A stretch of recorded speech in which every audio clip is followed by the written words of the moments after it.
مرده های کویر، مرده های رطوبت ندیده، مرده های استخوان شده کفن نپوسیده، با چشم های باز نگاه می کنند آسمان را از وقتی که مرده ای.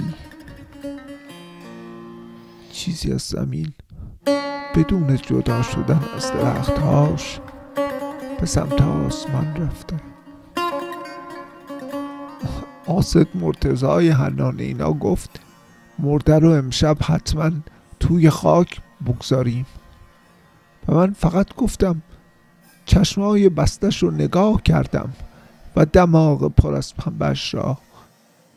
گفتم دست می شود زد آیا بر تن مرده؟ لاغری های مرده را آیا می شود لمس کرد هنوز امشب؟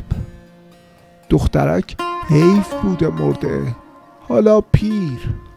دخترک با دست ها لاغر ترک خورده، واقعا حیف بوده مرده.